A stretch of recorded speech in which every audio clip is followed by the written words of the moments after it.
വേണമെങ്കിൽ അമ്മയുടെ മൊബൈൽ കൊടുക്കുക. അയ്യോ, അമ്മയുടെ മൊബൈൽ കൊടുക്കല്ലേ, അമ്മക്ക് 4 കാമുകം വേറെ ഉണ്ടാവും.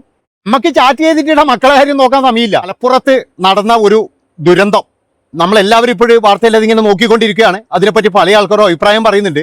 അതുപോലെ തന്നെ എന്ന് പറഞ്ഞു കഴിഞ്ഞാൽ ആ ഒരു കുട്ടിക്ക് സംഭവിച്ച ദുരന്തത്തെ പറ്റി ഇനി ഞാൻ പ്രത്യേകിച്ച് അങ്ങ് വിശദീകരിക്കുന്നൊന്നുമില്ല. എനിക്ക് പരിമിതികളുടെ വിശദീകരിക്കുമ്പോൾ ഇപ്പോൾ പല കാര്യങ്ങളും അങ്ങനെ നമുക്ക് പറയാൻ കഴിയില്ല. ഇതിപ്പോൾ അന്വേഷണം നടത്തിക്കൊണ്ടിരിക്കുന്നതാണ്. അതിൻ്റെ അകത്ത് ഒരു പ്രതിനെ പിടിച്ചിട്ടുണ്ട്. പക്ഷേ അവൻ മാത്രമല്ല പ്രതി എന്നാണ് എനിക്ക് പറയാനുള്ളത്. അതായത് അവനെ കൊണ്ട് മാത്രം അത് ചെയ്യാൻ കഴിയില്ല. അതിൻ്റെ ഉള്ളിൽ ഒരുപാട് ദുരൂഹതകളും കാര്യങ്ങളും ഉണ്ട്. അതുകൊണ്ട് തന്നെ ഞാൻ പറയുകയാണ്, ഇതിങ്ങനെ വിട്ടുകഴിഞ്ഞാൽ ശരിയാവത്തില്ല. കൃത്യമായിട്ട് പ്രതികരിക്കണം. ഉണ്ടാവൂടോ, ഇതെല്ലാം ഉണ്ടാവും, നമ്മുടെ നാട്ടിൽ ഉണ്ടാവുമായിരുന്നു. കാരണം എന്താണെന്ന് വെച്ച് കഴിഞ്ഞാൽ നമ്മുടെ നാട്ടിൽ ഇപ്പോൾ ഒന്നിനും സമയമില്ല. എല്ലാവർക്കും മറ്റേ ഹോട്ടൽ റൂമിൽ പോയിനോ, എത്ര എണ്ണടാ, എത്ര ആൾ പരാതി തന്നിനി നോക്കട്ടെ. രാവിലെ മുതൽ മാധ്യമപ്രവർത്തകരും മറ്റേവരും ഇവരെല്ലാവരും കൂടിയിട്ട് എന്ന് പറഞ്ഞാൽ ഏതോ ഒരുത്തൻ്റെ, അതായത് ഓൻ്റെ പിന്നെ എന്താ പറയുക, ഈ ലൈംഗികതയുടെ കാര്യങ്ങൾക്ക് വേണ്ടി ചർച്ച ചെയ്യാൻ മാത്രമാണ് നമ്മളൊക്കെ നിൽക്കുന്നത്.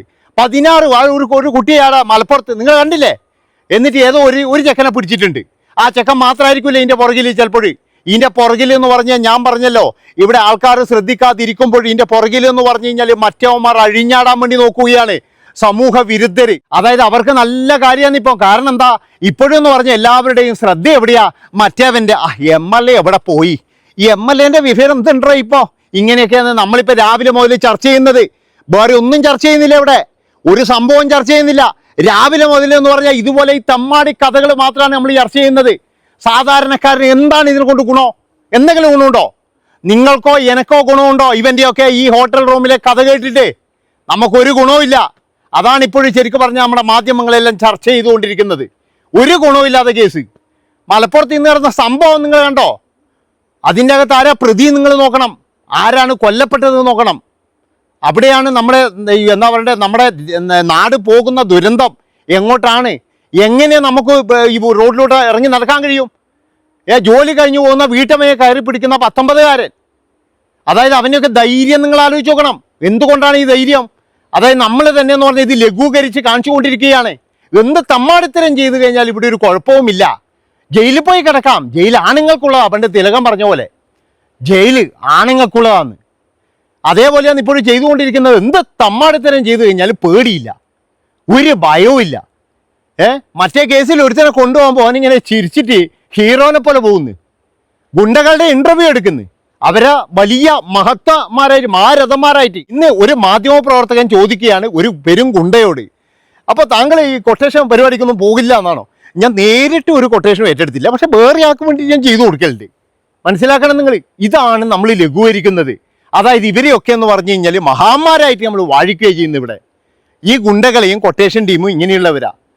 അതിൻ്റെ ഒരു പരിണിത ഫലം തന്നെയാണ് ഇന്ന് മലപ്പുറത്ത് നമ്മൾ കാണുന്നത്. മനസ്സിലാക്കണം. നാളെ ഇത് നമ്മളെ വീട്ടിലേക്കോ നിങ്ങളെ വീട്ടിലേക്കോ വരും. അതാണ് നിങ്ങൾ മനസ്സിലാക്കേണ്ടത്. നമ്മൾ ശരിക്കും ജനങ്ങൾ എന്ന് പറഞ്ഞാൽ ഇപ്പോഴാണ് ശരിക്കും വെറും കഴുതകളായി മാറിക്കൊണ്ടിരിക്കുന്നത്. കഴുതകൾ തന്നെയാണ്. അതായത് ഇതിൻ്റെ പുറകിൽ എന്ന് പറഞ്ഞു കഴിഞ്ഞാൽ ഇപ്പോൾ മലപ്പുറം സംഭവത്തിൻ്റെ ഉള്ളിൽ ഒരാൾ മാത്രമാണെന്ന് ഞാൻ ഒരിക്കലും പറയുന്നില്ല. അതിൻ്റെ ഉള്ളിൽ ചിലപ്പോഴെന്ന് പറഞ്ഞു കഴിഞ്ഞാൽ മാഫിയ തലവന്മാർ വരെയുണ്ടാവും, ലഹരി മാഫിയകൾ വരെയുണ്ടാവും. ഇവിടെ എന്ന് പറഞ്ഞു കഴിഞ്ഞാൽ നിങ്ങൾക്കറിയോ, അതായത് ഏതെങ്കിലും ഒരു കാട്ടിൽ പോയി കഴിഞ്ഞാൽ, എവിടെ പോയി കഴിഞ്ഞാൽ ഒരു കാറ്, ആ കാറിൻ്റെ ഉള്ളിൽ പലതും ഉണ്ടാകും. ഒരാൾക്ക് ചോദിക്കാൻ പറ്റൂല. ഒന്ന് ചോദിച്ച് ഒന്ന് നോക്കിപ്പോയി കഴിഞ്ഞാൽ കളവൻ്റെ നോട്ടം കണ്ടില്ലേ? ഇവനൊക്കെ ഏത് നൂറ്റാണ്ടെന്ന് വരുന്നതാണ്. നമ്മൾ തന്നെ വളമ്പിച്ച് കൊടുത്തിട്ടുണ്ട്. അതായത് നമ്മൾ തന്നെ എന്ന് പറഞ്ഞു കഴിഞ്ഞാൽ എന്തോ ഒരു പുരോഗമനം വേണം, അല്ലെ ഇത് വേണമെന്ന് പറഞ്ഞാൽ എന്താ പുരോഗമനമാണിത്? എന്ത് പുരോഗമനമാണ് നമ്മൾ ഉദ്ദേശിക്കുന്നത്? എനിക്ക് മനസ്സിലാകുന്നില്ല. പിന്നെ കുറേ സുഹൃത്തുക്കൾ, എനിക്ക് ഇറ്റിക്കളെ പേര് കേൾക്കുമ്പോൾ അന്നേരം ഛർദ്ദിക്കാൻ വരുവായിരുന്നു. എന്ത് കാര്യം പറഞ്ഞു കഴിഞ്ഞാൽ ഒരു ആൺ സുഹൃത്തുക്കൾ, ചില സ്ഥലത്തൊക്കെ ഭഗവാനേ ഇവരെ കളി. ഇപ്പോൾ കുറേ ഉത്സവങ്ങൾ നടക്കുന്നുണ്ടല്ലോ, അവിടെയൊക്കെ വന്നിട്ട് ആണേതാ പെണ്ണേതാ തിരിച്ചറിയാൻ പറ്റാത്ത കാല.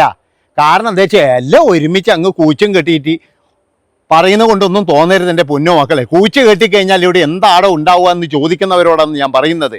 ഈ കൂച്ച് കെട്ടുന്ന എല്ലാവന്മാരൊന്നും ഒരുപോലെയല്ല. അതായത് ഇതിൽ ഈ കൂച്ച് കെട്ടുന്നവന്മാരുടെ 98% മനസ്സിലും ഇവളെ എങ്ങനെ സെറ്റാക്കാം എന്ന് തന്നെയാണ്. നിങ്ങൾ വിചാരിക്കുന്നത് പോലെ ഈ എന്താ പറയുക മകളുടെ കൂട്ടുകാരൻ വന്നിട്ടുണ്ട്, കോളേജിൽ നിന്ന് മകളുടെ കൂട്ടുകാരികളും കൂട്ടുകാരന്മാരും വന്നിട്ടുണ്ട്, അവർക്ക് സൽക്കരിക്കണം എന്ന് പറയുമ്പോഴേ അവിടെ എന്ന് പറഞ്ഞു കഴിഞ്ഞാൽ എല്ലാവരും എന്ന് പറഞ്ഞാൽ ഡീസൻ്റ് ഒന്നും അല്ല. ഇവനൊക്കെ എന്ന് പറഞ്ഞു കഴിഞ്ഞാൽ ചെറിയ പ്രായത്തിലേ തുടങ്ങുവാർന്ന്. നമുക്ക് മനസ്സിലാക്കാൻ കഴിയില്ല. അതാണ് ഞാൻ പറയുന്നത്. പിന്നെ അതുപോലെ തന്നെ എന്ന് പറഞ്ഞാൽ 10ഉം 14ഉം വയസ്സ് പ്രായമുള്ള കുട്ടികൾക്ക് എന്തിനാണോ മൊബൈല്? വേണമെങ്കിൽ അമ്മയുടെ മൊബൈൽ കൊടുക്കുക. അയ്യോ, അമ്മയുടെ മൊബൈൽ കൊടുക്കല്ലേ, അമ്മക്ക് 4 കാമുകം വേറെ ഉണ്ടാവും. അമ്മക്ക് ചാറ്റ് ചെയ്തിട്ട് മക്കളെ കാര്യം നോക്കാൻ സമയമില്ല. എന്താ വെച്ച് കഴിഞ്ഞാൽ നിങ്ങൾ നോക്കണം, എന്താ വെച്ചാൽ ബാൽക്കണി പോയി കഴിഞ്ഞാൽ ഇന്ന് മിക്ക ആൾക്കാരും ഒരു ബാൽക്കണിയിൽ ഭാര്യ, മറ്റൊരു ബാൽക്കണിയിൽ ലൈറ്റൊന്നും ഉണ്ടാവില്ല കേട്ടാ, ഭാര്യ അല്ല ഭർത്താവ്, വേറെ ഒരു ബാൽക്കണിയിൽ മകള്, വേറെ ഒരു ബാൽക്കണിയിൽ മകൻ. ഇതാണ് ഒരു കുടുംബത്തിൻ്റെ ഇപ്പോഴത്തെ സ്ഥിതി എന്ന് പറഞ്ഞു കഴിഞ്ഞാൽ. അതായത് 4 ബാൽക്കണി വേണം അവർക്ക്. 4 പേർക്ക് സ്വകാര്യത വേണം ഫോൺ ചെയ്യുമ്പോൾ, ചാറ്റ് ചെയ്യുമ്പോൾ.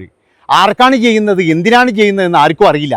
നിങ്ങൾ ഉദാഹരണം ഞാൻ പറയാം, ഒരു 4 ബാൽക്കണിയിൽ ഒരു വീട്ടിൽ ഇപ്പോൾ ഈ വീഡിയോ കാണുമ്പോൾ നിങ്ങൾ നോക്ക്, അവിടെ ആ 4 ബാൽക്കണിയിൽ ലൈറ്റ് ഉണ്ടാവില്ല. ആകെ ലൈറ്റ് ഉണ്ടാകുന്നത് താഴത്തെ സിറ്റ് ഔട്ടിൽ മാത്രമായിരിക്കും. പക്ഷേ ഈ 4 ബാൽക്കണിയിലും ആൾക്കാരുണ്ടാവും. അതാണ് നിങ്ങൾ നോക്കേണ്ടത്. ചിലപ്പോൾ താഴെ ഇനിയിപ്പോൾ ബാൽക്കണി 4 ഇല്ലെങ്കിൽ താഴെ ഭർത്താവ് ഉണ്ടാവും, തൊട്ട് മുകളിലും ഭാര്യ ഉണ്ടാവും, റൂമിൽ 2 മക്കളും ഉണ്ടാവും. അവരിതാണ്. അതുകൊണ്ട് 15 വയസ്സുള്ള പെൺകുട്ടികൾക്ക് മറ്റേ എന്താ പറയുക മൊബൈൽ കൊടുക്കരുത്. ഭാര്യേൻ്റെ മൊബൈൽ കൊടുത്തോന്ന് പറഞ്ഞു കഴിഞ്ഞാൽ ഭാര്യമാർ ഇതാ സൂക്ഷിച്ചത്, എന്നോട് ക്ഷമിക്കണം കേട്ടാ. കാരണം എന്താ വെച്ചാൽ നിങ്ങൾക്കും വിശ്വാസം ഉണ്ടെങ്കിൽ മാത്രമേ കൊടുക്കാൻ പാടുള്ളൂ.